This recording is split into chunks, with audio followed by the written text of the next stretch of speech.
What is up, guys? My name is MipZ and welcome back for yet another League of Legends video. So today we're playing something a little bit different, something that was actually pretty highly requested by a few of our subscribers. So thank you guys, Lucky Nuke, Alessandro Labionda, I think that's how you pronounce it. Really sorry if I destroyed your name. MOBA Gaming, Pug Cunning, and Bugs Bunny. Thank you guys for requesting this video. Today we are playing Annie. Annie is a super fun mid laner, especially for newcomers to the mid lane or newcomers to League of Legends. Then Annie is a really fun champ to play. And why, you may ask? Well, the reason why Annie is, in my opinion, a very fun champ for newer players and for newer players to the mid lane is that she really allows you to learn the role of a mid laner and learn the role of playing League of Legends. Her mechanics are fairly simple. There are stuff you need to know and combos you need to know. I'll teach you guys those throughout this guide. I'll also teach you guys what the different spells do so you don't have to read them and so you understand how all these things work together. But yeah, Annie is a fun champ. She really is, and she is super good. She does fall off at really high elo, but unless you are around a diamond, like mid diamond, high diamond, then it probably doesn't matter. Like, you can really carry low elo games with her because most people don't know how to play against her, and she doesn't really, like, where she struggles is mostly due to the fact that she's a hard champion in team fights when you get to really high elo, and it's hard to say why in a very short sentence, but it really comes down to the play style that you have to play with Annie that on high rating really leaves her exposed, because you always want to try and kill the backline while playing Annie. But with that said, we'll go to the very basics of playing this champion first, and then we'll make our way up, and I'll try to play a decent game in the meantime. I'm not trying to show you guys a perfect game. I just play this game in the meantime to kind of illustrate to you guys the champion, how she works, and because it's pretty fun. Not gonna lie, she's really fun. So yeah, if you are a newcomer to the game or something like that, then Annie is a great champion. She is what I say, like, in my opinion, she is the mid lane version of Ashe and Garen. So she's a champion that's easy mechanically, but can really teach you a lot about how to play the champion well. So, or play your role. Oh, whoop, I did not notice that. My bad. Sorry, man. Might still be able to get that. Oh, he's gonna be low. My bad. I was pretty unaware because I was talking, so I'm sorry, Zach. I'm sorry, buddy. Anyway, that's a good gank you made. Oh, that would have been really nice. Would have been an easy kill if I just opened my eyes for a second. Anyway, yeah. Let's talk a little bit about Annie's spells and what makes her such a good champion to learn the game. And just, like, honestly, you can carry games to probably a lot around end plat with this girl. She is really strong, and a lot of people don't know how to play against her. So Annie is in a lot of cases kind of a one-shot macro, one-shot champ. She can really take people from 100 to 0, and that's what you want to play around. The way you do this is that you have your passive. Let's go through these spells now. I'll teach you guys the ins and outs of each spell. So the first spell we have is called pyromancy, and pyromancy is honestly pretty freaking cool. It is.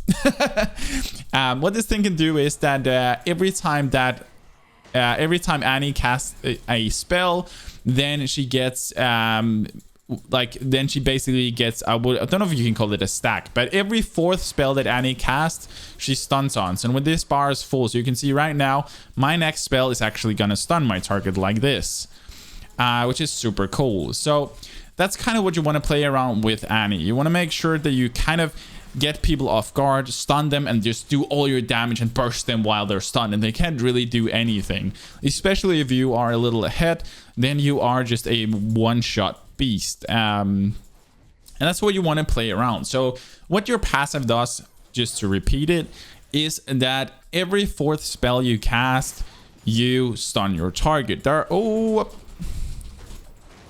This Saga's actually doing a great job. You take the kill, man. You take it. Thank you. He's doing a great job. Oh, crap. I forgot we were playing against Karthus. Wow. Yeah, really, really good job, MipZ. Just not staying aware of anything at all. Anyway, he's been doing a good job so far, that Sack. Really, really enjoying that he's helping us out here. I'm not pre-mate with anyone, so it's just nice when we have some teammates that make our job a little bit easier. It makes it easier for me while explaining these champions. All right, so I'm just gonna back here and let's talk a little bit more about it. But basically, pyromancy, your passive, is what you want to play around. You have this stun opportunity every 4th spell. There are different ways of kind of hiding your intent, hiding when you're gonna stun, and we'll talk more about that as we get to once we've explained all the spells and you guys kind of understand like how everything works together. But just know for now that 4 spells, every 4th spell, then your 5th spell is going to stun your target. It's super simple and it's just really good. As you level up, the stun duration is going to be a little longer. It goes up to around 1.75 seconds, but that's a minor detail. You don't really have to remember that. Your next spell is called Disintegrate. Disintegrate, I think that's how you pronounce it. Disintegrate. And Disintegrate is a very simple spell. It makes you feel kind of like a guy from Dragon Ball Z or something else casting a spell. What the hell is that guy doing? Because it allows Annie to just fire off a firebolt, which does a ton of damage. Whoop. We will be able to probably kill this guy right here. Boom. Oh, thank you. It allows Annie to throw a firebolt, dealing it deals a good chunk of damage, not gonna lie. It really does. Deals a really good chunk of damage. Whoop, let's get that one.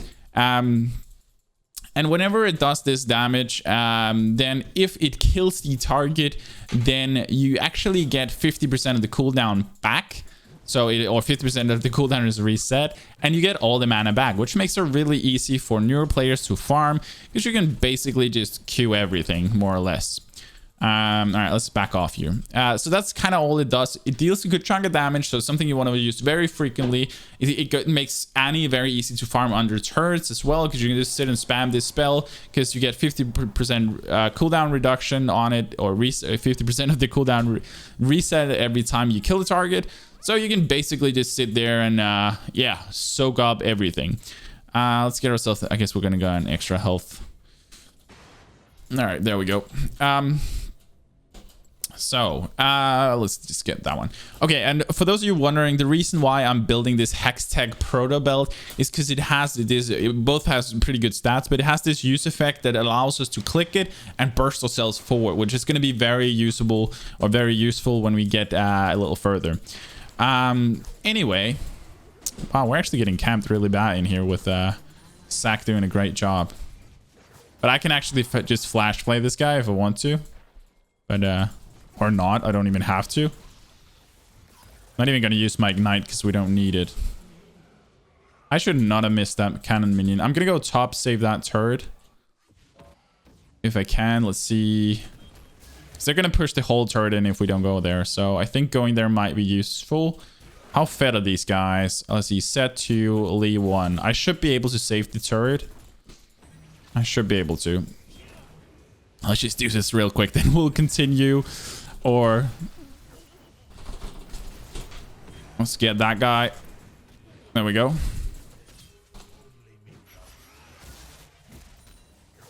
We'll be able to get him under turret, and here should the backup be. Oh, come on. It's gonna bait him. Thank you. All right, very good. Anytime, buddy. Anyway, as we were talking about, we are done explaining our Q. I hope you guys understood it. It's just a really nice spell. Deals a good chunk of damage and everything. It's nice. It's really good. Let's run back into lane. So our next spell is our W, and our W is called Incinerate, which is close to this. Well, what was the other one? Disintegrate. I think that's how you pronounce it. I'm sorry, I'm really bad with these names. Anyway, this one is called Incinerate, and it's also a very cool spell. All this thing does is that it allows Annie to fire off this this cone of fire, which is honestly super cool. It deals a good chunk of damage. It deals a good chunk of damage, and that's all it does. It deals damage in anything in a cone in front of her, but as you guys can see, the cone is not that large, or the long, if you know what I mean. It's not that long. Oh, nice. Actually gonna get a blue. Let's go in there. It allows Annie to just... Whoop. Thank you. It allows Annie to fire, but just... Whoop. And this guy's gonna so regret this. I might not even flash here. Or you... We are gonna be able to also just kill this guy. Thank you, thank you. All it does is it deals damage in front of Annie, which is super useful and really, really good. It's like, honestly, that's all it does. But it's really good. What you can use this for is, as you guys can see, your Q is a single target. You just click on the target like this. You just click and fire and it shoots it off. This one is basically something you have to aim, but it hits everything in front of it, meaning that you can stun more than one target with your passive. So if you wanted to stun all these targets, you could do so. So that can be very useful, especially if your ult is on cooldown and you do want to hit all the targets. But it's just nice to know, and it's something that we are going to use in some combos. We'll talk more about that. But that's all your W does. It just deals a good chunk of damage. It's really fun to use. Our next spell is called Molten Shield. Actually, I'm not going to back right now. I don't feel like it. Our next spell is called Molten Shield, and this is where, like, in my opinion, mechanically, and there's like, Annie is not that hard mechanically, but the difference between a good and a bad Annie really comes to show with Annie's passive, because Annie's E, sorry, also her passive for that matter, but Annie's E, because Annie's E is really about predicting your enemy's burst or enemy's damage. Molten Shield, as her E is called, allows Annie to reduce any damage that her or tibbers are going to take for the next 3 seconds. This is super, super useful, and like, honestly, it's pretty insane, because it reduces the damage with up to 22%, which is really, really something. And it's going to be a free kill probably. Thank you. It allows her to just reduce damage by up to 22%, which is really, really freaking useful, as you might imagine. Whoop. And also, it allows Annie and tippers, for that matter, to get some movement speed for a short duration as well. So every time you pop this, you get some movement speed, which makes it really easy to get close, get your Q in there, and just burst down your target. So this works well together with the rest of her kit, and really allows her to close the gap between you and your enemy. Also, every time somebody hits you with a auto attack, then you actually deal some damage back to them. So if they auto attack you, then they're gonna take a little bit of damage. Well, let's get that one. And we should really back. We have 2,700 gold, so we're pretty wealthy at this point. And I just kind of, like, right now, I'm just kind of playing this a bit headlessly. We're gonna try and roam a bit more around. I'm gonna get myself an extra control ward for whenever my team needs it. And I see that they're going Drake, so we need to see if we can get down there. See if we can get there in time. A good thing can also be to use your E as you're running to lane, because it does give you that extra movement speed for a brief moment. But the cool thing with it is definitely this effect, that it also applies it to tippers. We'll talk a bit more about that as we've explained tippers, just so you guys know what that thing does. But yeah, your E gives you movement speed, deals damage back to anyone who attacks you, and reduces any damage you are about to take for the next 3 seconds. And it reduces it with a really high percentage. So it's a really cool feature. Okay, so our last spell, and probably the one you've all been waiting for, is tippers. And tippers is... it's just, such a satisfying spell. Like, who wouldn't want to freaking drop a teddy bear on the faces of your enemies? Yeah, I don't know. I don't know who. I like it. I really like it. So that's what that thing can do. Like, Annie's ult just throws down a teddy bear right in the enemy's face. And as she does this, Yeah, she deals a ton of damage with it. If I can get here, if I can just get in range, I will not be able to. All right. Oh, okay. But throwing down this tibbers, this teddy bear, the initial damage it does just as it hits the target is where it does the most. It does a huge amount of burst. Kind of think of it like a comet or something that hits your target. It is super strong. So you really do want to make sure that when you throw down tibbers that you do hit your enemies. Also, a cool thing is that you can stun your targets if you have your passive max stacked. So if you have all 4 stacks, then you can stun with tibbers. But most commonly in lanes, you are still going to be using a Q for that. But that aside, once tibbers is thrown down and he deals this huge chunk of damage as the teddy bear hits the ground, so make sure you hit your targets with it. But once you do that, then it's actually pretty simple from there. Whoop, let's get this, and boom. You just see, like, it just smashes him. Like, this Karthus at this point is probably pretty tilted. Like, legitimately, he's been dead 6 times. He's probably had more fun games than this one. So I'm gonna make sure I don't die here. See if I can get out of this, because I'm out of mana, and that is kind of the problem. Once tibbers is down on the ground, he just runs around smashing anyone in his way, and you can control him using R, but he's gonna attack basically the target you throw down on the closest one, and you can just control him by clicking R. So you can actually click him around and ask him to attack certain targets or so. Yeah, that's basically all this guy can do. Additionally, he deals a passive damage, kind of like the Sunfire Cape around him. So he deals a continuous damage around anything that is close to him. And this is where your E really comes into play. Because whenever you pop your E, as you guys remember, your Molten Shield, then it also pops it on tibbers, meaning that tibbers take less damage. And anything that hits tibbers also takes damage. And last but definitely not least... last but not least, he gets movement speed. And so you really want to try, whenever you have tibbers up, to make sure that you pop your E if he's unable to reach his target, or if he's like running right in the heels of it, because your E is really going to allow him to reach his target. All right, so now we've explained all these spells, and you guys kind of had an understanding of how Annie works as a whole. So let's talk a bit about the combo. So in general, what you want to do is you want to try, of course, and get your stun onto your target. So there's different ways of doing this. So first of all, you can kind of deceive people with your stacks. So right now, you guys see we have 2 stacks on us. We're going to go to a third one. We can use our shield just for doing this. This is also something you want to think about when running down from your shrine. Then always use your E for the movement speed, or whoop, let's get this guy if we can get to him. No, okay. Then always use it for the movement speed, so you get quicker in lane. It's always worth that. And also you can use it for charging up your stun. Pretty often, at least especially on higher elos, it is going to be a bit harder, because whenever you have your stun ready, then you're going to see that like better players, or the higher rating you are, the more they're going to be like, okay, she has stun ready, I'm going to stay away.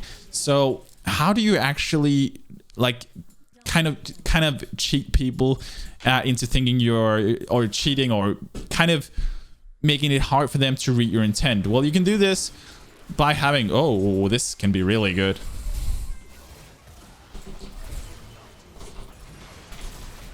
Oh, whoop. All right, might die here. My Molten Shield just ran out. I could have been dead there, to be honest. I played that pretty terrible. I could have casted my ult and everything a lot better. Actually ended up getting my almost whole ult absorbed by that set shield. Anyway, the way you can cheat intent is basically by getting up to 3 stacks like we have here. So what you can do with this is that most people are going to expect you to have to cast 2 spells in order to stun. So they're kind of like, okay, there's one more spell till he's ready to stun, or till she's ready to stun. But the thing is that you can actually cheat this very, very simply. And you can do this by, whoop, let's just, I'm gonna get this just for that one. All right, you can very simply cheat this by using your E. So what you can do as you're about to engage, because you can basically throw your E and your Q more or less instantly at the same time, is go to 3 stacks, and then you can do flash plays. You can flash EQ, and you can do this really, really quickly, and it's going to instantly stun. So let's, as an example, go to this guy. Oh, wow, really? Okay. You can very simply get your stacks up. Whoop, let's get some damage in here. We are gonna do some good damage on these guys. Boom. Nice. Triple kill. All right, so we are super fed. We're 13-0. But what you can do is you can actually cheat your intent. I didn't really get to show it off there, but by having 3 stacks, then you can just instantly EQ, and then you're going to be able to stun your target. I'm really sorry I didn't get to really explain the combo, so like in the game here, because I was a bit slow with everything. I'm just going to try and explain it for you now. But the general combo you want to do is get your stun stacked up so you're ready to stun. And then what you want to do, or get to 3 stacks. Let's as an example think about a scenario where you want to flash stun someone, and this is very common on Annie. What you want to do is you want to click your go to 3 stacks, then you want to flash EQ. This way you have the reduced damage in if somebody goes on you. You get the stun off straight away with your Q on a single target, and then you want to ult the W onto them right after. This is just gonna blast them to the ground, and they're probably gonna be dead. And if if it's in the mid or in the early game, of course, just fire off your ignite as well. Make sure you get that kill. As you get the ball rolling, things are gonna start being a little bit different. Because what you want to do in the early game is, of course, try and get the ball rolling, try and roam to the different lanes, just kind of help out. She's very, very good at killing people in other lanes as well, because you can charge off your stun by using your E between lanes, which is really, really nice. And you can farm using your Q. But as we get into the mid to late game is where a lot of people fall off with Annie, and the reason for this is that Annie is not a great champion for killing frontliners. I'm not saying she doesn't do any damage to them, but as you get higher and higher up into raiding, then what you still want to do is you want to go for the backline. And going for the backline can be pretty tricky on her, because you kind of have to think of Annie at higher elos. I wouldn't say as an assassin, but sort of. You want to try and find angles where they're not expecting you, using the environment and different things in order to get to the back line and fire off your Q ult, or just firing down tippers on their head and just one-shotting their ADC, one-shotting their mid laner. This is what you want to go for. You want to make sure you clear out the back line. That's your job. But it is kind of tricky, and this is why at higher elos that she's not as highly played, because people are very aware of where everybody is at all times. But at lower elos, like you can see here, she's very usable. You can smash through people using this Hextech Protobelt. You can also use that kind of as a flash mechanism. You can do E, like you can just use your E to get some movement speed, then Protobelt, and then Q, Alt W, and you'll have them killed. And that's kind of what you want to go for. You always want to try and do your Q. If it's single targets, you want to Q your stun, because that's an 100% sure that you're gonna hit. It sucks if you miss with tippers, because if you miss your stun with tippers, then you both miss the stun, and you miss the damage from tippers, which is enormous. So always Q if it's single target for the stun, then ult, and then do your W. If it's late game, then using tippers, if you're sure that you can hit some targets and it's gonna be worth it, then of course just fire it down in the middle. But if you have flash, maybe an Hourglass or something, you can just do a flash W in there, because you have the cone. That one can also AoE stun, but you do have to be a bit closer. So an Hourglass is really preferred if you want to do this method. But yeah, really think about and try and look at how I played this game. This is not a perfect game. This is not to show you guys pro plays, but this kind of shows just how strong Annie is. If you play around her strengths, like as soon as she is fed, she can just one-shot just about any squishy, and even to the point where she does a hell of a lot of damage onto their frontliners. But yeah, this is kind of it for this how to play Annie guide thing. I hope you guys enjoyed it. I hope those of you that requested it found it useful and found what you needed in this one. She is a really fun champ to play. What can I say? I really do enjoy her. So yeah, if you guys enjoyed this one, make sure to smash that like button. And if you aren't already, then make sure to subscribe down underneath. I really would appreciate it. It's been insane to see the growth we've had over the last 2 months. We've literally grown from a little channel, from like being just about 2,000 subs to now we've reached 6,000 subs. We're really growing so rapidly, so thank you guys. I'm really looking forward to seeing where we are in a couple of months. It's gonna be really interesting, so thank you guys for supporting my channel. I really do appreciate it.